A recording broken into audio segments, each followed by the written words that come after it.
Let's get right to it. First of all, it's very interesting. This book is called The Cooking Gene, A Journey Through African-American Culinary History in the Old South. Of course, I just had about 20 family members in Virginia for Christmas holidays, and so I needed them black people to leave because it was way too much food being cooked. Yes. Because my dad was the lead chef for my grandmother's catering business, and then my brother's an executive chef, and so they were planning meals, and I mean literally. You talk about I was plus 9 pounds over the Christmas. I mean, it was just too much. I was like, y'all gotta leave. Y'all gotta leave. And it's Virginia folks, which means it's gonna be no. From Texas. Oh, that's even from worse. Texas, and then of course my maternal grandparents are from Louisiana, so so we had like how many gumbos were there? There were 2. So we had a 40-quart pot that we did Christmas Eve, and then we did a 16-quart pot on New Year's Eve. Can't deal. So it was just crazy. So let's talk about this here.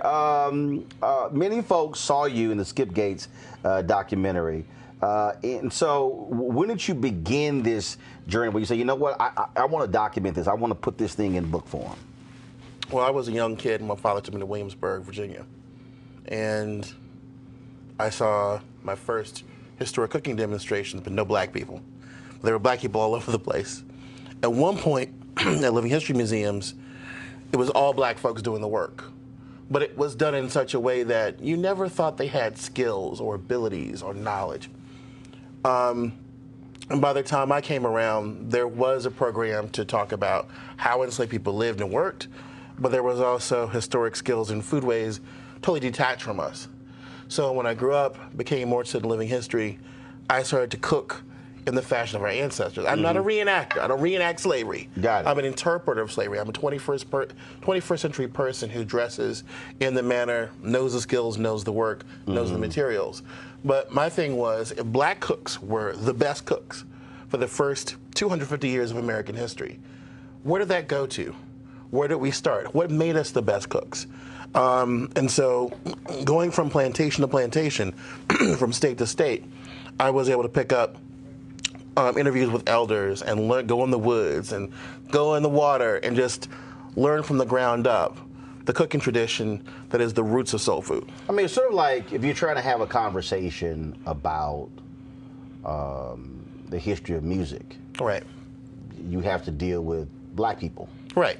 And you can't deal with that unless you actually go to the Mississippi Delta, unless you understand. You have to encounter. And even where that came from, the role that music played came from different parts of Africa. Right. And so, to me, it's basic. It's kind of basic that if you want to understand how this thing evolved, then you got to go to the foundation of it. And then the next level for me was DNA. Because now we live in a time where Alex Haley couldn't even have dreamed of, where we have access to our DNA relatives from West Africa. And so for me, it was like, okay, grandmama and them came from Sierra Leone, and grandpa and them came from Ghana, and so came from Nigeria. What are they bringing to the pot? What did they pass down that I received in my own kitchen? And how does that work for every other black American, especially now that we're coming up on the 400th anniversary of our arrival in British North America? And when we talk about this idea of being the best cooks, it's interesting. The moment you said that, I thought about where we are now. That if you ask that question, well, when you have these conversations, and so it's Master Chef, it's Bobby Flay, it's Emerald, it's Paula Deen, it's Paula Deen, and you go, so you now all of a sudden you go through this whole marketing of food as if black folks didn't exist. I mean, even when it was some show I was watching. Even when it's, who's the best grill master and who makes the best barbecue, don't look like us. Right. I mean, it is as if to me, it's sort of like having a conversation of music, and then you go, oh, it's the Beatles, it's Elvis. You go, hold on, y'all missing a few people. The TV makes it look like it's all about the Bubbas and not the brothers. And we are the root of barbecue. We're the root of barbecue culture. I get in trouble all the time for making these arguments because it's an alternative key to an alternative history, but that alternative history is the real history. That is where we come from. Food impacted every single aspect of every part of the African American journey. From when your and mine ancestors were chosen to be exiled through war, to when they arrived, to how long they lived when they got here, to what they passed down health-wise to their children, their grandchildren, their grandchildren's grandchildren. Food impacted every part of the journey and still impacts every part of our identity today. Every part of our identity. Well, first, it's the one thing that if you have a get-together, it's amazing. You could have the greatest basement, the greatest party room. People are going to gravitate to the kitchen. That's right. I mean, the reality is again, as I said, all my family, they were planning the menus a month before, a month and 2 months out, and I'm like, because we're on a family group meeting, I'm going, what the hell y'all talking about? I'm like, y'all ain't here for 2 more months, dude. They were literally planning the menus out in advance. Because the hearth is the heart of the household. Going to West Africa, multiple times and going back in March, taking a group of black chefs who had never been in the continent to go learn traditions of Benin and Togo, to learn how the spirituality and the health aspect, the food, the healing aspect, goes alongside with the traditional cooking methods. And every time you go into the kitchens in the villages, the first place to take you to is the hearth. Why? Because that is where the earth goddess is, that's where the creator, earth goddess, meet. That's where your ancestors are buried, beneath the kitchen. And so all these parts of the different parts of our ancestry, our story, all fit together. We're connected to food in a way that other people just aren't. And ours just tastes better, quite frankly. And was that a result of being forced to be creative, not having everything at your disposal? Was it a matter of constant experimentation? Was it a matter of, what? All the above. We were already the kind of people who went, okay, I kind of like that over there. Let me borrow that. Let me make it my own. Let me blackify it. Let me do this. Let me take this. Okay, I don't have much of this. What can I substitute with it? How can I still make it taste good? I think one of the biggest misconceptions is soul food is what was thrown down to us, and that's not the way it works. Soul food is really what happens after slavery, after emancipation, after Reconstruction. But the roots of that cuisine are what happened when we, the enslaved the palate of the enslaver, to the point where he and she doesn't know where they begin and we end, and vice versa. In other words, we Africanized the palate of this country, especially the American South.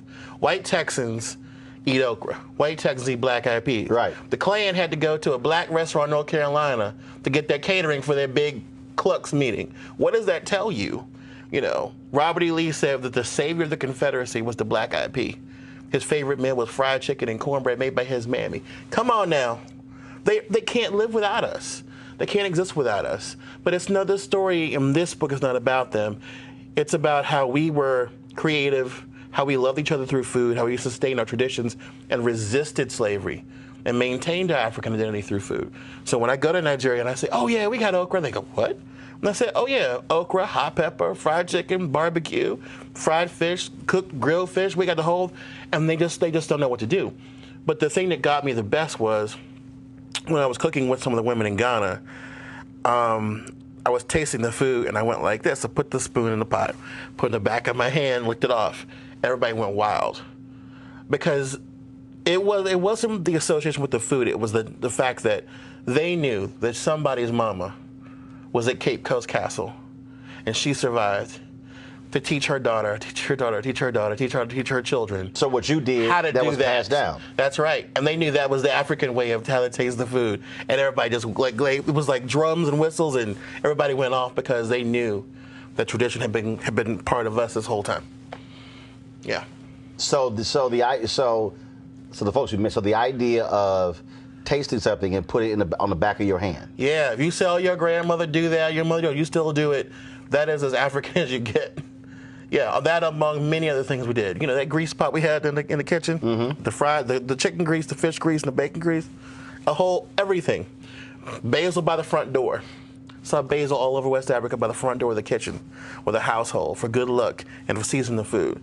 All these little things that my grandmother from Alabama, my grandmother from Virginia taught me, and my grandfather from South Carolina taught me. I saw them, and I keep seeing them. And this is why it's so important for us to realize that also our cuisine is not a pathology. You know, we're taught all our lives, Black English is bad English. Black music is the source of violence. Black dance is too sexual. You're this. Everything in our culture is considered a pathology by outsiders, and then we absorb that respectability of politics. And we've had a lot of articles talking about soul food will kill you. Soul food is not junk food. Soul food is not fast food. Soul food, the real soul food, is food from the earth. It's plant-based with meat as celebration food, with the sweets and all the good stuff as signs that we love each other. But those were foods that were only available at certain times, seasonally, and proportionate to the family. So first of all, define soul food. So what is soul food? What are the specific meals or specific food groups? What would you call soul food? Hey, I would call soul food. I even say soul food embraces Creole food because really they're part of the same family. It's that cotton, tobacco, and sugar belt. You know, that was from the Chesapeake to Louisiana, from Texas to Florida, Missouri to Alabama. And it was shaped by enslaved people who were the cooks, who were the chefs, who were the caterers, who were the best. You know, James Hemings, you know, the best chef in America was a black man who was enslaved by Thomas Jefferson. And those DNA lines, he was his wife's half-brother. They were all connected. But he infused European food with African ingredients to create a gourmet Southern cuisine that everybody envied. And it wasn't just him. These professional cooks were sent to Europe, but the main thing was they were still drawing an African background. So over time, we had foods that were based on our gardens, foods that were based on fishing, foods based on gathering. We've lost a lot of that because we had to move for the sake of our lives in the Great Migration. People forget that. We were forced out of our secondary home because we had to make money, because we had to not get lynched, because we had to survive. And we lost a lot of our indigenous foods that were part of the soul food tradition. So now people think that soul food is just a meat and three. Candied yams, fried okra, greens with a lot of pork in them. Nothing can be further from the truth. Mac and cheese. Mac and cheese. Those are all really well and good celebration foods, fried chicken, but they're not the standard canon. The standard canon is actually beans and cornbread, sauteed greens, fresh, whatever fresh soup or stew you can get from the various parts of your garden. And yeah, there was pork in that pot, and but if you're working a 16-hour day, I've picked cotton 16 hours. I do that every single year to remind me why I'm grateful for where I live now and who I am now. But that work requires calories. But it's just like I was reading it was a story several years ago. Yeah. And they were talking about the evolution of breakfast. Right. And they said what folks didn't understand was we were an industrial nation. Right. And so these men, they were largely men, would eat these massive breakfasts because they were going to work in plants. He said, and then they wouldn't have their next meal until it was lunchtime, and that was 45 minutes or whatever. He said, so and they said that's where these big breakfasts come from. So, so when they had pancakes or biscuits and grits and eggs and sausage or bacon and all of that, it's like, there's a reason for that. Because you were leaving home and you were burning off a hell of a lot of calories. It wasn't just, they were not eating huge breakfasts and then coming to sit in an office. Right. But you know, for us, our story is that hypertension begins both with the stress of racism and enslavement, but also the fact that those Africans who made it alive across the ocean during the Middle Passage and being seasoned in the castles were the ones who could retain the most sodium. So the very things that cause us chronic health issues are the result of the adjustment to a system we were not used to. I mean, diabetes, certain cancers are because we were biologically clustered. I mean, every African was handpicked to be an enslaved person. And that's the scary thing. We're the largest group of genetically modified humans on Earth. Because somebody had to pick every single one of us who became our ancestors, right? But the chronic illness factor comes from the fact that we didn't have gluten for 70,000 years, and all of a sudden somebody goes, here's a biscuit, here's pizza, here's a sandwich. Those foods are very convenient and easy, but we're the lowest gluten tolerance who have the lowest gluten tolerance of any human population on Earth, are sub-Saharan Africans. So we have a lot to think about in terms of how we restructure our diet, our lives. There's no reason why you can't enjoy those foods. But for me personally, it's like switching out the Kool-Aid for the hibiscus, the cola for the unsweetened tea. The fried chicken it's special because I make it great. But the problem is it smells up your house for 3 weeks. People eat it in 2 seconds. And it's a delicacy. But why would you want to make that every week? So I kind of emphasize that, but also the fact that no one has to tell black people about plant-based food, healthy food. That's part of our heritage. And that's why we're taking black chefs, the second wing of this project is taking black chefs back to the continent to say, okay, this is your heritage you never learned about in culinary school because they never taught you. They never thought it was relevant. But this is the root of Brazilian cooking, Haitian cooking, Jamaican cooking, American cooking, other parts of Latin America and the Caribbean. But that also goes back to, again, this notion of white is right, the white standard. Because earlier when you talked about Thomas Jefferson's cook, how he fused what came from Europe with what he knew from Africa.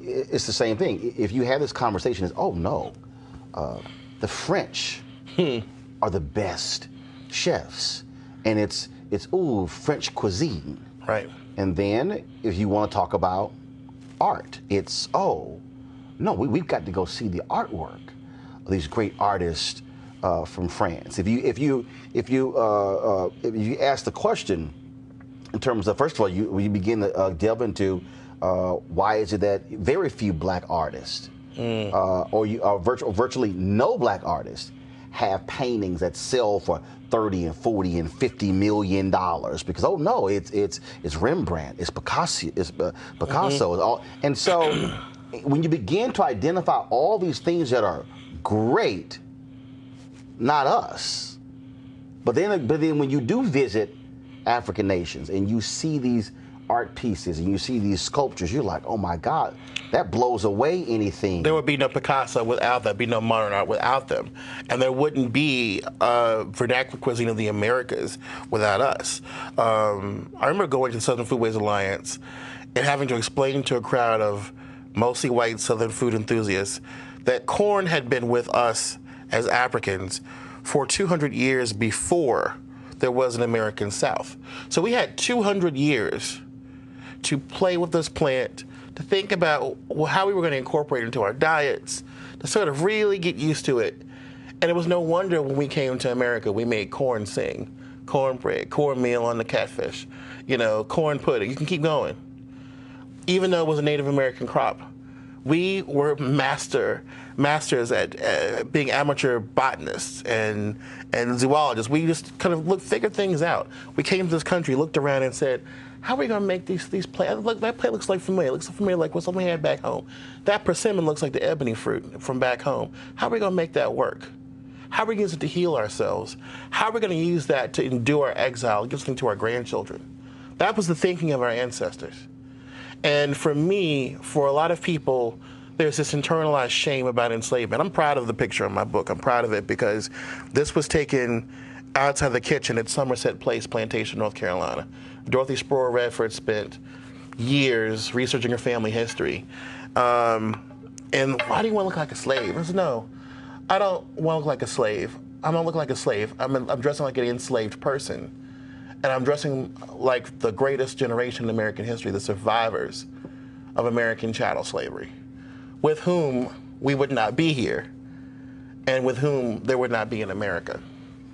So when you talk about taking those chefs back, and so how do you, or how are you getting them to understand that, for lack of a better phrase, the white standard is not the standard?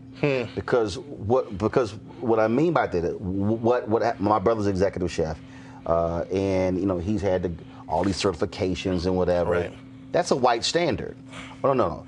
You have to have these things in order to be deemed right. An esteemed chef, as if all these things that you've had to research, as if these things are really relevant. That's not, because right. I think we know some great chefs, right, who have absolutely no credentials, right, who don't have any paperwork. There's nothing on the wall.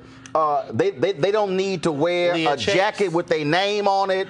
I mean, they don't need anybody else to validate their greatness.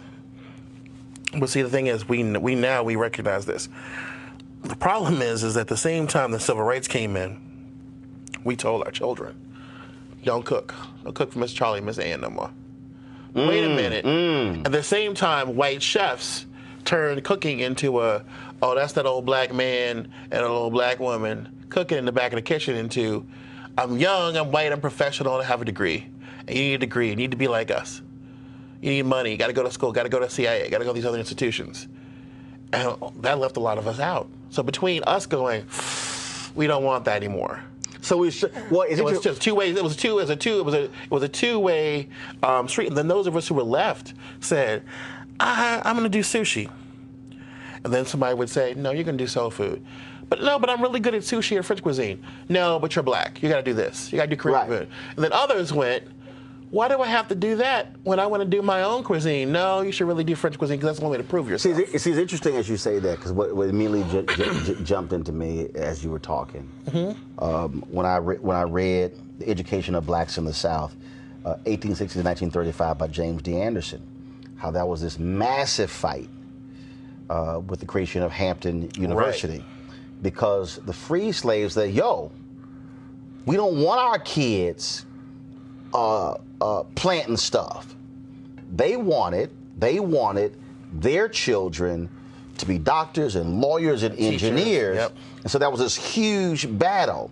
And then, but you had Armstrong, who was basically wanted black folks just to keep being focused on agriculture because white folks needed. His greatest student, Booker T. Washington, goes to Tuskegee. And so he's talking about that. In Anderson's book, he lays out how the students at Tuskegee were essentially illiterate. They could build stuff, they could farm the land, but couldn't necessarily read and do math.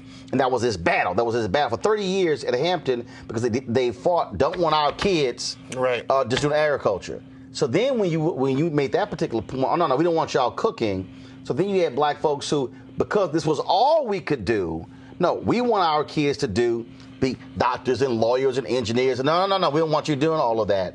And so it is as if we, in both instances, we were coming out of oppression and did not want the next generation to do the very things that we did to get through.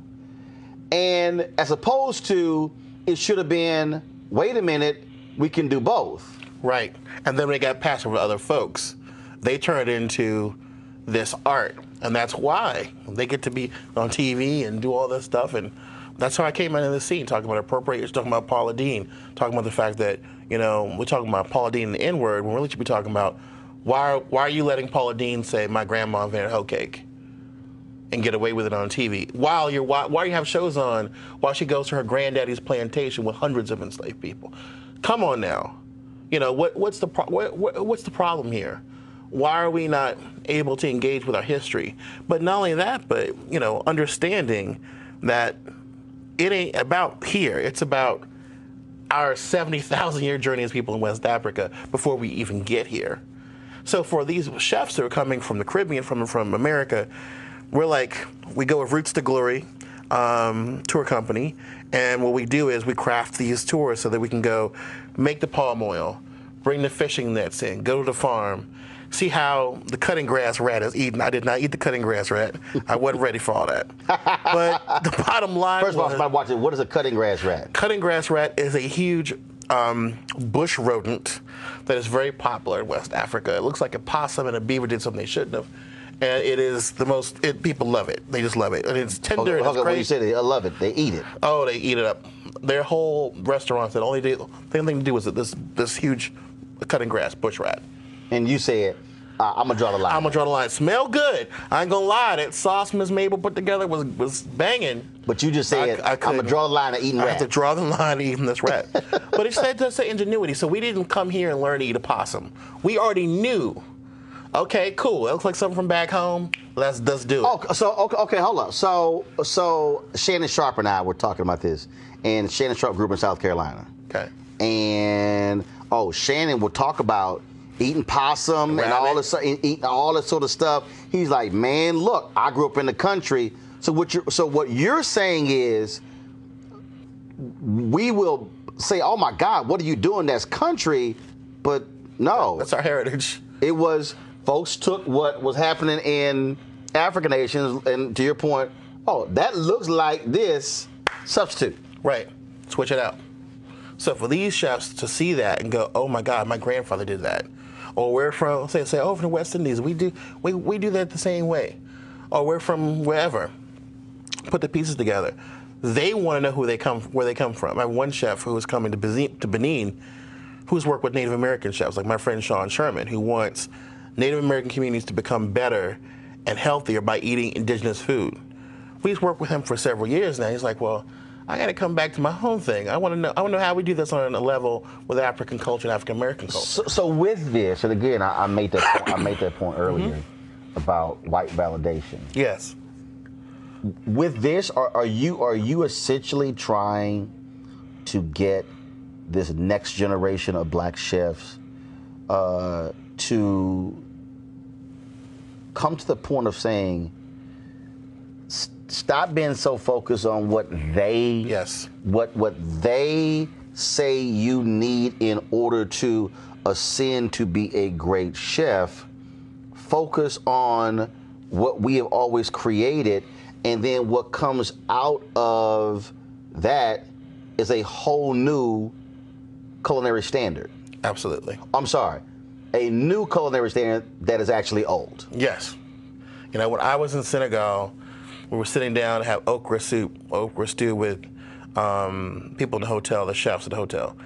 And they were really hospitable. It was a big part of Senegalese culture. And my new cousin, Fantasy, said to me, you know, Michael, we are your new family, but we're your old family. And you're always welcome at our table. And that's the kind of thing that I want to engender in us. I mean, this book was not only hard work, but it became the first book by a black American to win Book of the Year, the James Beard Awards. You know, I was told when I started this project and started to market it to different publishers, America's not ready for you. You're not the American story. Literally, I mean, I'm quoting them. Your voice shouldn't be the lead voice talking about the South. What about so-and-so and so-and-so? And they were all white authors. So people resisted the idea of us taking our DNA, our family history, our food history, melding them together and saying, no, these are my credentials. Some clubs you can join in, others you got to be born in. And that's what I say. And I say that is until you go through this process, you can't tell me who I am. Now I know who I am. I know the names the clans people came from in the continent, what ethnic groups they were. I've been to the villages. I've had that moment of going from the castle on the coast of Ghana to the port at Yorktown where they arrived. And from now on, I want other black chefs of multiple generations to look at their food and go, you know what, we own this. We got this. And if we want to play with French cuisine and Japanese cuisine, great. If we want to meld them together, great. We want to end these diaspora wars and do Caribbean meets West African meets Brazilian, fantastic. Because that is our collective family heritage as black people in the Atlantic world. And at the end of the day, and just using your example about the big rat, was it cutting grass rat? Cutting grass. Cutting grass rat. At the end of the day, even though you didn't eat it, at the end of the day, you said, oh my God, that smelled great. Right. I ain't eating it, it smelled great. At the end of the day with food, how does it taste? I mean, you can say, look, I have one of my aunts, one of my mom's aunts, my mom actually baked cakes for 30 years. Wow. And so she did wedding cakes, every kind of cake possible. The reason I don't like icing today because I had to taste all that icing when I was a kid. She's like, okay, taste this. Ah, damn, too bitter, too sweet, too. But I had one aunt, her cakes fell apart. You literally you couldn't cut her cakes. You had to get a damn spoon. Okay. It don't matter. It didn't look good. Right. It fell apart, but damn sure tasted good. At the end of the day, food is how does it taste? Right. You can have all the ingredients you want to, Right. but if it don't taste good, That's right. end the conversation. Well, that's the answer to the appropriation conversation right there. Is that, yeah, you can make hot chicken. You're not going to make it well. You're not going to make it as good as. Right. You can call it that. You can call it that, but it's not the same thing. Nice try. And that's because we need the source code. Like I tell people on Twitter and at Coach Your Soul, you need the source code. Black folks, we need to maintain and upkeep our source code, because without that source code, nobody has anything else. Which is why it's I think for people who don't cook, people go, but what did you put in it? It's like my mom makes this pineapple cream cheese cake, and literally it's not an icing. It's like the top of the cake, the frosting on the icing literally is pineapple cream cheese. Wow. And dude, the cake is ridiculous. And my brother's tried to make it. He can't. He's executive chef. It's some things that people are like, but what do you do? It's something that you can't replicate. It's that special thing. It doesn't matter what culture or what background you come from. Here's the same rules. I give lectures on how to teach people how to do family recipes. But at the end of the lecture, I remind them something. You are not your mom and daddy. You will never be them. You are only you're half and half. And not even really that. Your children are not not your parents or their grandparents or great-grandparents. They are little pieces of you. Their children are going to be little pieces of them. Same thing works with food. Yes, my grandmother was fantastic and my mother was the best. But I do things a little differently. Okay, cool. My people will do something a little bit different after I'm gone. Just like DNA. Food and DNA are one and the same. Each generation changes up a little bit.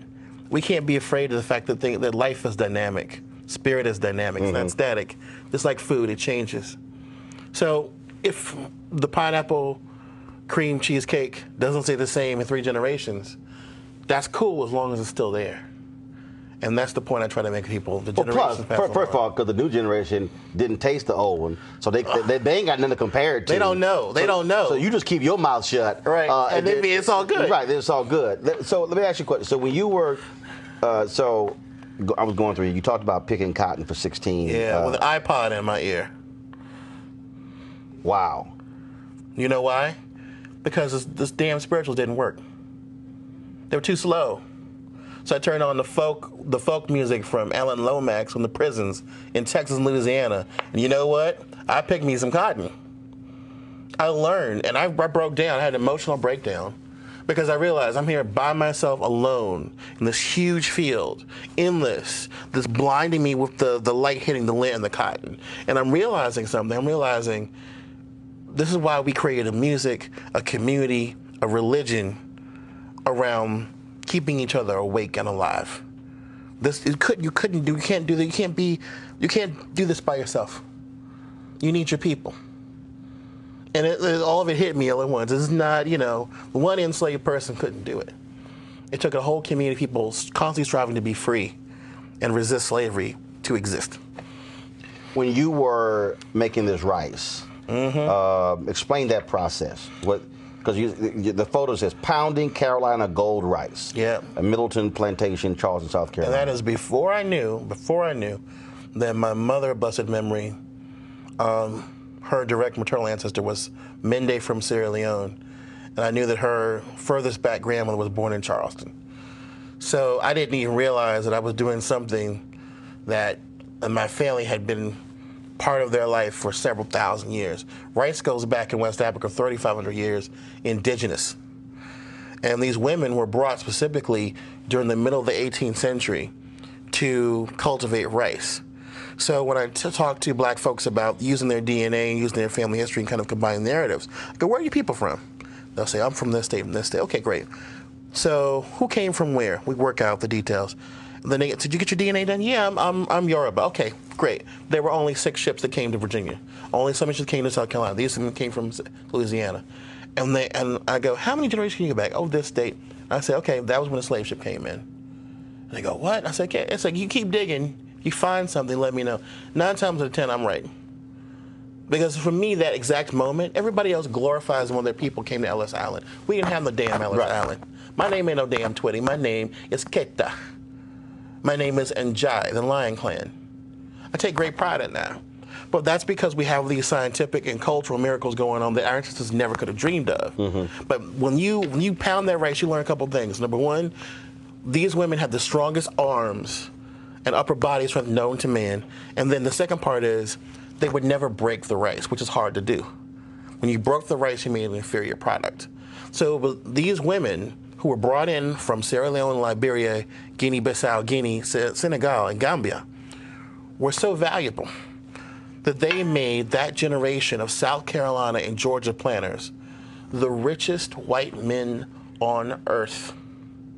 They were millionaires within 2 successful seasons of rice planting. All that came from black men moving the land and black women harvesting and growing and processing the rice. Without that knowledge base, of the 12 richest men in the time of the signing of the Declaration of Independence, 10 were South Carolina rice planters. The richest man was a Maryland tobacco planter. The second richest man was a New England ship captain who shipped enslaved people, including rum and molasses. So without us, no America, ever.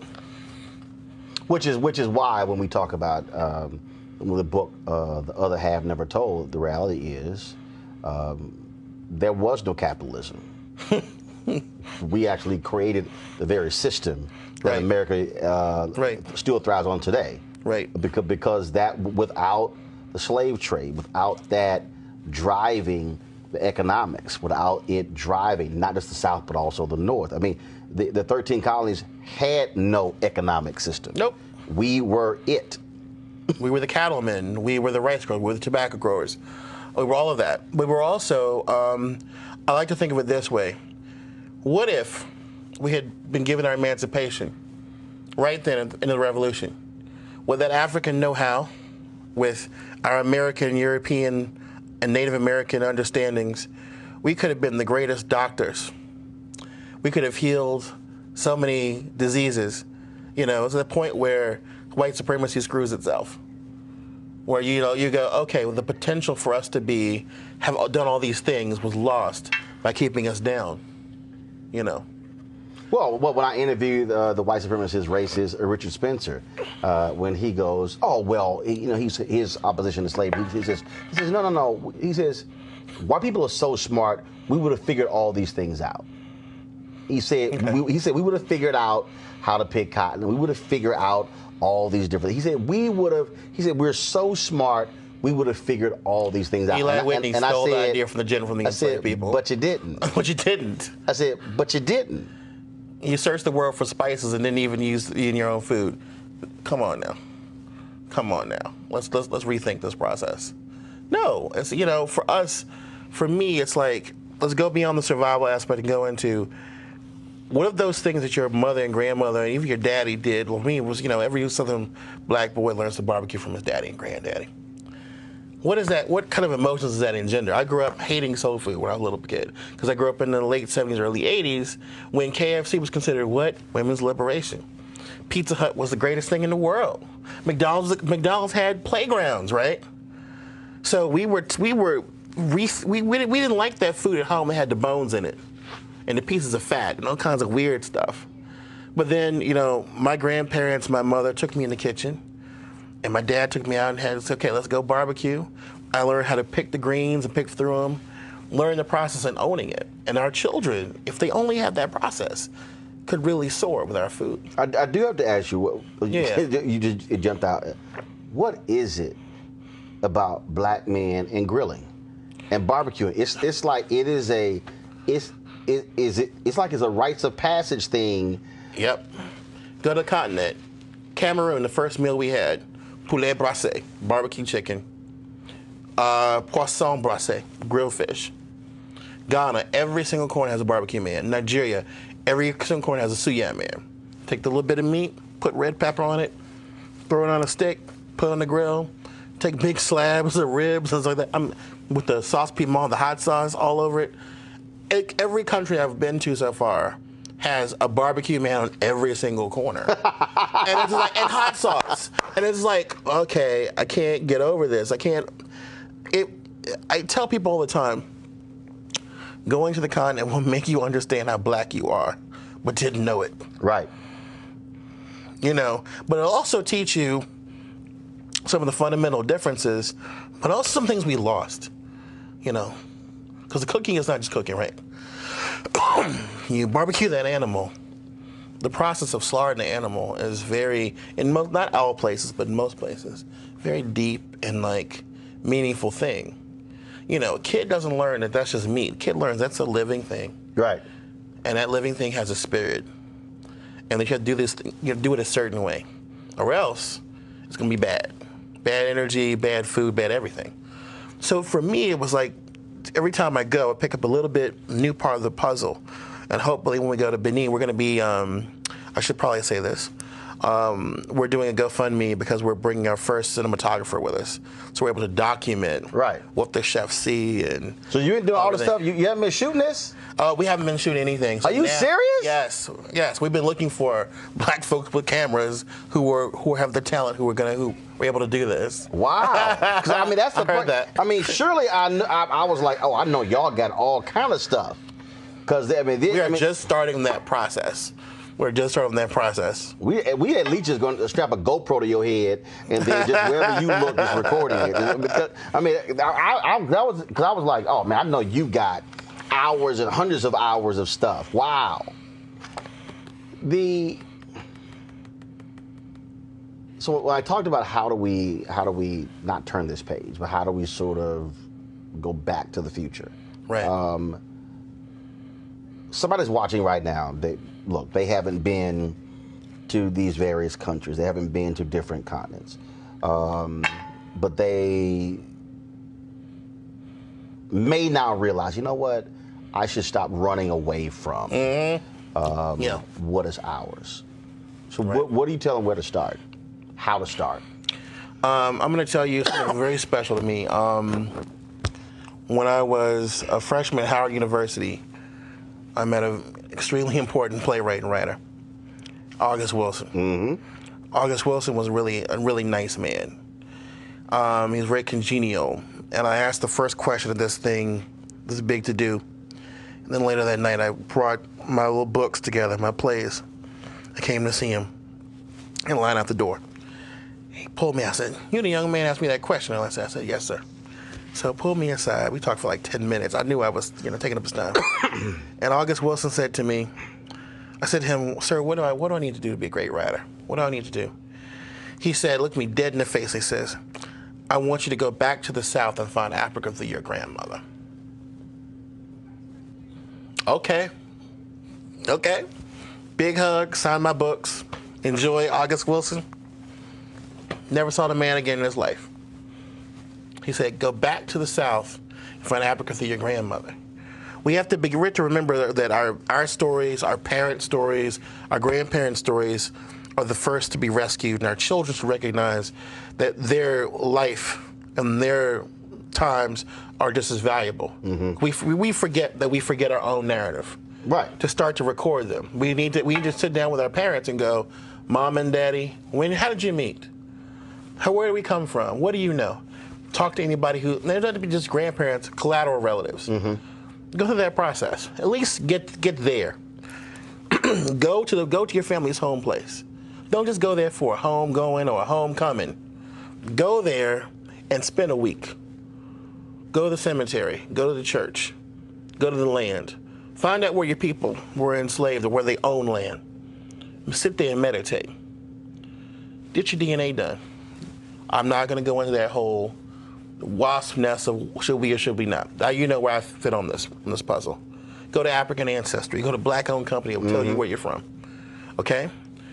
Do your other DNA. Do your autosomal DNA. Find out where all the different parts of your identity come from. I talk about being part European, being part Native American, etc.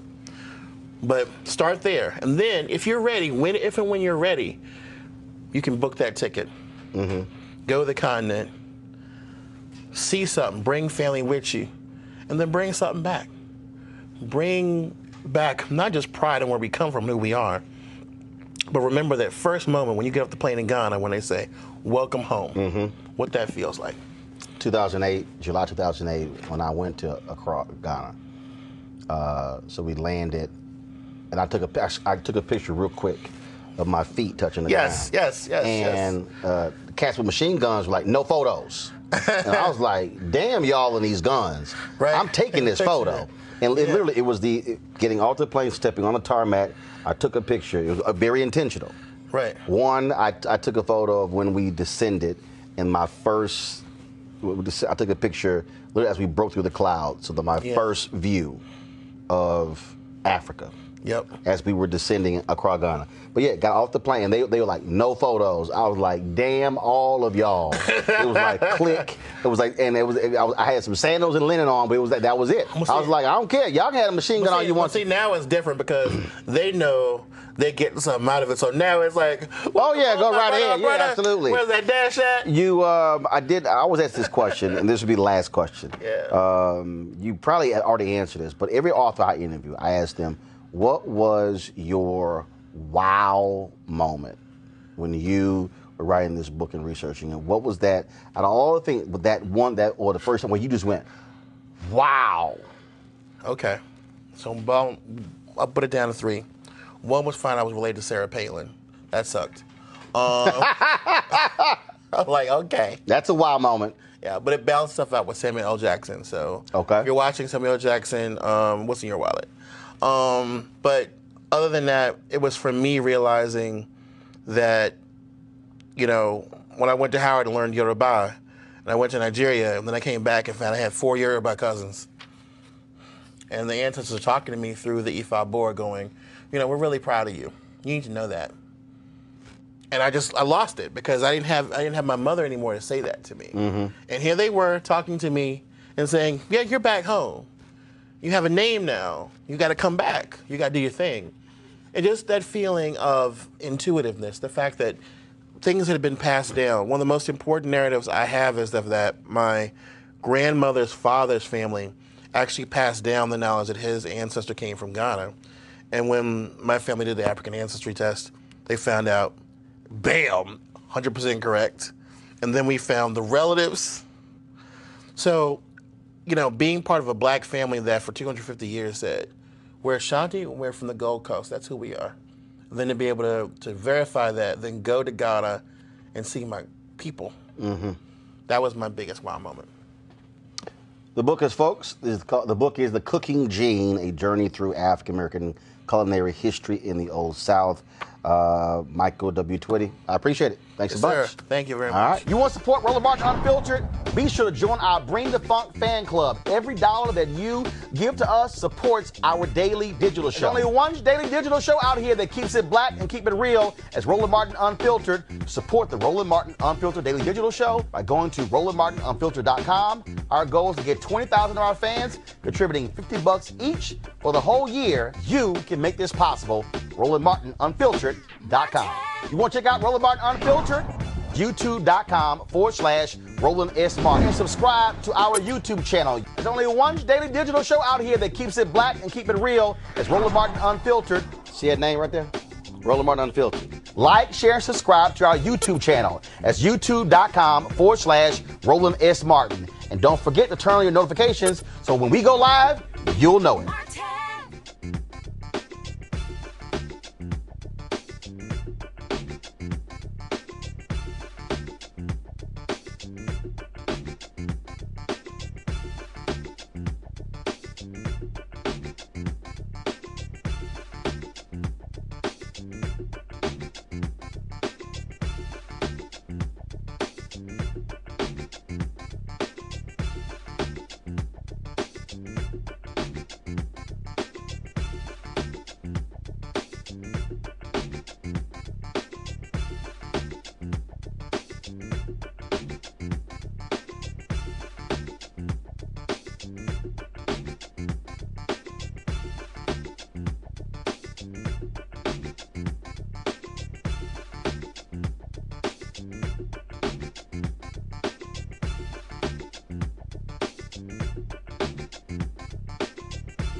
You want to support Roland Martin Unfiltered? Be sure to join our Bring the Funk fan club. Every dollar that you give to us supports our daily digital show. There's only one daily digital show out here that keeps it black and keep it real as Roland Martin Unfiltered. Support the Roland Martin Unfiltered daily digital show by going to RolandMartinUnfiltered.com. Our goal is to get 20,000 of our fans contributing $50 each for the whole year. You can make this possible.